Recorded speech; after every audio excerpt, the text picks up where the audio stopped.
ಅಸ್ಸಲಾಂ ವಲೈಕುಂ. ಜೈ ಹಿಂದ್. ಎಲ್ಲರಿಗೂ ಮುಂಜಾನೆ ಶುಭಾಶಯಗಳು ಹೇಳುತ್ತಾ, ಹಾಗೆ ಈ ವೇದಿಕೆಯ ಮೇಲೆ ಹಾಸೀನರಾದಂತ ಎಲ್ಲ ಗಣ್ಯ ವ್ಯಕ್ತಿಗಳಿಗೂ ಹಾಗೂ ನಮ್ಮ ಅಣ್ಣ ತಮ್ಮಂದಿರು ಮತ್ತು ಅಕ್ಕ ತಂಗಿಯರಿಗೂ ಎಲ್ಲರಿಗೂ 80ನೆಯ ಸ್ವಾತಂತ್ರ್ಯ ದಿನಾಚರಣೆಯ ಆರ್ಥಿಕ ಶುಭಾಶಯಗಳನ್ನು ತಿಳಿಸುತ್ತಾ, ಇಂದು Social Democratic Party of India Sindhanur ವಿಧಾನಸಭಾ ಕ್ಷೇತ್ರದ ವತಿಯಿಂದ ಹಾಗೂ ಅನ್ನದಾನೇಶ್ವರ ಸ್ವಯಂ ಪ್ರೇರಿತ ರಕ್ತ ಕೇಂದ್ರ ಸಿಂಧನೂರು ಇವರ ಸಹಯೋಗದಲ್ಲಿ ಸ್ವಾತಂತ್ರ್ಯೋತ್ಸವದ ಅಂಗವಾಗಿ ಬೃಹತ್ ರಕ್ತದಾನ ಶಿಬಿರವನ್ನು ಇವತ್ತು ನಾವು ಹಮ್ಮಿಕೊಂಡಿದ್ದೇವೆ. ಬಂಧುಗಳು, ತಮಗೆಲ್ಲರಿಗೂ ಗೊತ್ತಿದೆ, ಈ ಸ್ವಾತಂತ್ರ್ಯ ಹೋರಾಟದಲ್ಲಿ ಏನಿದೆ, ನಮಗೆ ಇವತ್ತು ಸ್ವಾತಂತ್ರ್ಯ ಸಿಕ್ಕಿದೆ ಅಂದ್ರೆ ಸಾವಿರಾರು ಲಕ್ಷಾಂತರ ಹೋರಾಟಗಾರರು ಏನಿದ್ದಾರೆ ತಮ್ಮ ಜೀವವನ್ನು ಏನಿದೆ ಪ್ರಾಕಿಟ್ಟು ತಮ್ಮ ಜೀವವನ್ನು ತ್ಯಾಗ ಮಾಡಿದ ನಂತರ ನಮ್ಮ ದೇಶಕ್ಕೆ ಏನಿದೆ ಸ್ವಾತಂತ್ರ್ಯ ಬಂದಿದೆ. ನಮ್ಮ ದೇಶಕ್ಕೆ ಸ್ವಾತಂತ್ರ್ಯ ಬಂದು ಇನ್ನೂ ಏನಿದೆ 80 ವರ್ಷ ಮುಗಿತು. ಆದ್ರೆ ಇಲ್ಲಿ ನಾವು ಒಂದು ಸ್ವಲ್ಪ ಗಮನ ಹರಿಸಬೇಕು. ಒಂದು ಸ್ವಾತಂತ್ರ್ಯ ಚಳವಳಿಯಲ್ಲಿ ಎಷ್ಟೋ ಯುವಕರು, ಎಷ್ಟೋ ಧೀಮಂತ ನಾಯಕರು, ಎಷ್ಟೋ ಏನಿದೆ ನಾಯಕರುಗಳು ತಮ್ಮ ಜೀವನವನ್ನು ದೇಶಕ್ಕಾಗಿ ಪಣಕ್ಕಿಟ್ಟು ಸಾವಿರಾರು ಜನರು ಏನಿದೆ ತ್ಯಾಗ ಬಲಿದಾನಗಳ ನಂತರ ಏನಿದೆ ನಮ್ಮ ದೇಶಕ್ಕೆ ಸ್ವಾತಂತ್ರ್ಯ ಸಿಕ್ಕಿದೆ. ಹಲವಾರು ಗಣ್ಯ ವ್ಯಕ್ತಿಗಳು, ಹಾಗೆ ನೀವು ಟಿಪ್ಪು ಸುಲ್ತಾನ್ ಇರ್ಬೋದು, ಸುಭಾಷ್ ಚಂದ್ರ ಬೋಸ್ರಾಗಿರ್ಬೋದು, ರಾಣಿ ಲಕ್ಷ್ಮೀಬಾಯಿ ಆಗಿರ್ಬೋದು, ಮಹಾತ್ಮ ಗಾಂಧೀಜಿ, ಸುಭಾಷ್ ಚಂದ್ರ ಬೋಸ್, ಜವಾಹರ್ಲಾಲ್ ನೆಹರು, ಲಾಲ್ ಬಹದ್ದೂರ್ ಶಾಸ್ತ್ರಿ ಆಗಿರ್ಬೋದು, ಅನೇಕ ಧೀಮಂತ ನಾಯಕರು ಏನಿದೆ ತಮ್ಮ ಏನಿದೆ ಜೀವನವನ್ನು ಪಣಕ್ಕಿಟ್ಟು ನಮ್ಮ ದೇಶಕ್ಕೆ ಏನಿದೆ ಸ್ವಾತಂತ್ರ್ಯವನ್ನು ನೀಡಿದರು. ಇದಕ್ಕೆ ಬಹಳ ದೊಡ್ಡ ಏನಿದೆ ಒಂದು ಋಣವಾಗಿದೆ.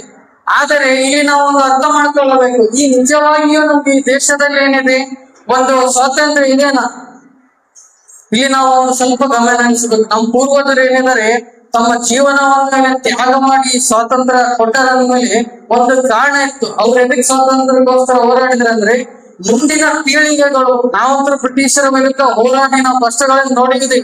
ಮುಂದಿನ ಪೀಳಿಗೆಗಳು ಏನಿದೆ ಅಲ್ಲ, ಇಂಥ ಕಷ್ಟಗಳನ್ನು ನೋಡಬಾರದು.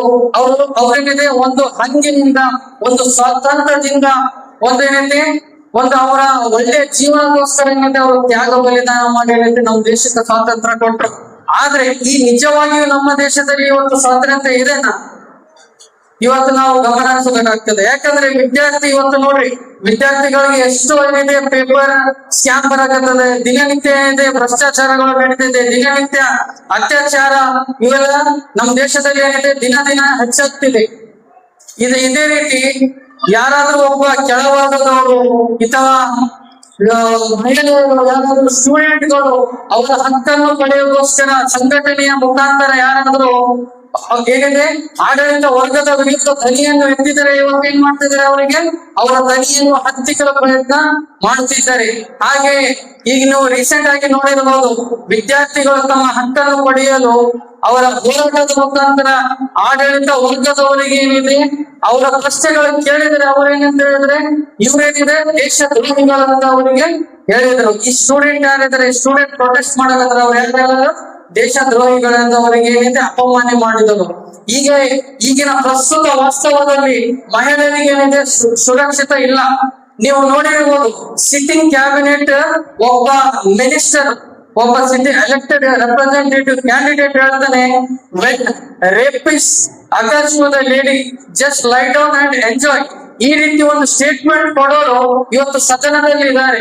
ಅಂದ್ರೆ ಅರ್ಥ ಮಾಡ್ಕೊಳ್ಳಿ ನೀವು, ಒಬ್ಬ ಮಹಿಳೆಗೆ ಯಾವ ರೀತಿ ಸುರಕ್ಷತೆ ನಮ್ಮ ದೇಶದಲ್ಲಿದೆ. ಬಂಧುಗಳೇ, ಈ ದೇಶ ಸ್ವಾತಂತ್ರ್ಯ ಹೋರಾಡಿ ಬಹಳಷ್ಟು ಕಷ್ಟ ಮತ್ತು ತ್ಯಾಗ ಬಲಿದಾನ ನಂತರ ನಮಗೆ ಸ್ವಾತಂತ್ರ್ಯ ಸಿಕ್ಕಿದೆ. ಈ ರೀತಿ ಸ್ಟೇಟ್ಮೆಂಟ್ ಕೊಡೋದು, ಈ ರೀತಿ 9 ಕೋಟಿ ಖರ್ಚು ಮಾಡಿ ಒಂದು ಸದನ ನಡೀತಾ ಇದೆ, ಹೌದಾ? 9 ಕೋಟಿ ಖರ್ಚು ಮಾಡಿದ ನಂತರ 1 ತಿಂಗಳದ ಅಧಿವೇಶನಗಳು ನಡೀತದೆ.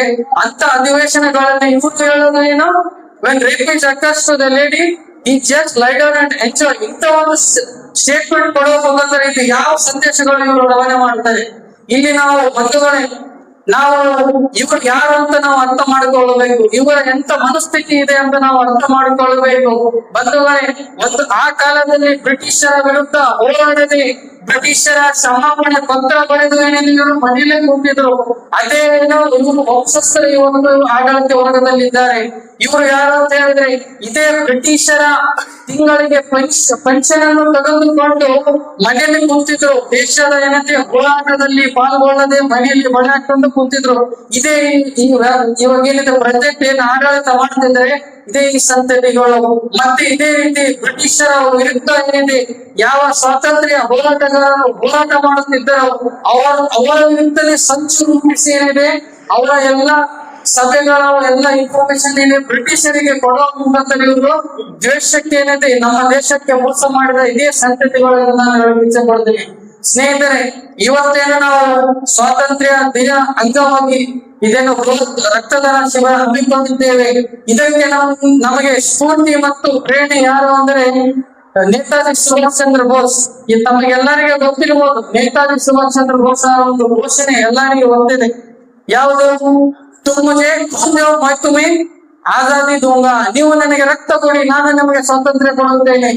ಇದೇ ಒಂದು ಘೋಷಣೆ ಪ್ರೇರಿತವಾಗಿ ನಾವು ಇವತ್ತೇನಿದೆ ಸ್ವಾತಂತ್ರ್ಯ ದಿನದ ಅಂಗವಾಗಿ ನಾವು ಇವತ್ತು ರಕ್ತದಾನ ಶಿಬಿರವನ್ನು ಹಮ್ಮಿಕೊಂಡಿದ್ದೇವೆ. ಅಂದು ಕಾಲದಲ್ಲಿ ಬ್ರಿಟಿಷರ ವಿರುದ್ಧ ಇದೇ ಒಂದು ಘೋಷಣೆ ಮೇರೆಗೆ ಲಕ್ಷಾಂತರ ಸಾವಿರಾರು ಯುವಕರು ತಮ್ಮ ಸಮಯ ಪ್ರಾಣ ಮತ್ತು ಜೀವನವನ್ನು ಪಣಕ್ಕಿಟ್ಟು ದೇಶಕ್ಕಾಗಿ ಹೋರಾಡಿದರು. ಆವಾಗ ಏನಂದ್ರೆ ನಮ್ಗೆ ಸ್ವಾತಂತ್ರ್ಯ ಸಿಕ್ತಿತ್ತು. ಈಗಾದ್ರೆ ನಾವು ಯಾರು ಸ್ವಾತಂತ್ರ್ಯ ಭಾರತದಲ್ಲಿ ನಾವು ಜೀವನ ಮಾಡುತ್ತಿದ್ದೇವೆ.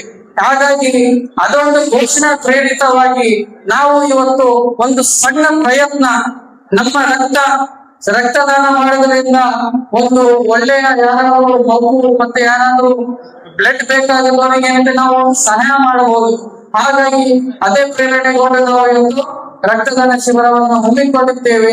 ಇದರಿಂದ ಬಹಳಷ್ಟು ಏನಿದೆ ಎಲ್ಲ ಮಹಿಳೆಯರಿಗೂ ಬಹಳಷ್ಟು ಎಲ್ಲ ಜನರಿಗೂ ಏನಿದೆ ಒಂದು ಒಳ್ಳೆಯ ಕೆಲಸ ಇದೆ. ಹಾಗಾಗಿ ತಾವೆಲ್ಲರೂ ಪಾಲ್ಗೊಂಡು ಇದನ್ನು ಯಶಸ್ವಿಗೊಳಿಸಬೇಕೆಂದು 2 ಮಾತುಗಳನ್ನು ಮುಗಿಸ್ತೇನೆ. ಜೈ ಹಿಂದ್, ಜೈ ಕರ್ನಾಟಕ, ಜೈ ಹಿಂದ್.